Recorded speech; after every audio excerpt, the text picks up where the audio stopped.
തളിപ്പറമ്പിലെ LDF സ്ഥാനാർത്ഥി PK ശ്യാമളയ്ക്ക് vote അഭ്യർത്ഥിച്ച് നടി നിഖില വിമൽ രംഗത്തെത്തി. ചെറുപ്പം മുതലേ പരിചയമുള്ള ആളാണ് ടീച്ചറെന്നും അതുകൊണ്ടാണ് ഇവിടെ വന്നതെന്നും നിഖില പറഞ്ഞു. ടീച്ചറുടെ രാഷ്ട്രീയ പാരമ്പര്യവും പ്രവർത്തന പാരമ്പര്യവും സ്നേഹവും കരുതലുമെല്ലാം അനുഭവിച്ചറിയാൻ ഭാഗ്യം ലഭിച്ചവളാണ് താനെന്നും പ്രചാരണ പരിപാടിയിൽ നിഖില പറഞ്ഞു. കഴിഞ്ഞ 10 വർഷമായി നമ്മുടെ നാട്ടിലുണ്ടായ വികസനങ്ങൾ എന്താണെന്ന് ഇതിനോടകം തന്നെ നമ്മൾ കണ്ടുകഴിഞ്ഞതാണ്. ഞാൻ വർക്ക് ചെയ്യുന്ന ഫീൽഡ് സിനിമയാണ്. കലാസാംസ്കാരിക രംഗത്ത് നമ്മുടെ തളിപ്പറമ്പിൽ തന്നെ ഒരുപാട് വികസനങ്ങൾ വന്നിട്ടുണ്ട്. അതിനുദാഹരണമാണ് ഹാപ്പിനെസ് സ്ക്വയർ. ധർമ്മശാലയിൽ ഒരു തിയേറ്റർ കോംപ്ലക്സ് വരാൻ പോകുന്നു.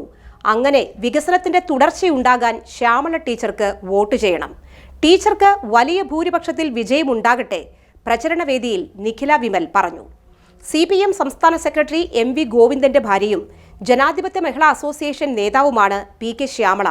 വിയോജിപ്പിനെ തുടർന്ന് പാർട്ടിയിൽ കലാപമുണ്ടാക്കി പുറത്തുപോന്ന TK ഗോവിന്ദനാണ് UDF സ്വതന്ത്രനായി ശ്യാമളയ്ക്കെതിരെ മത്സരിക്കുന്നത്.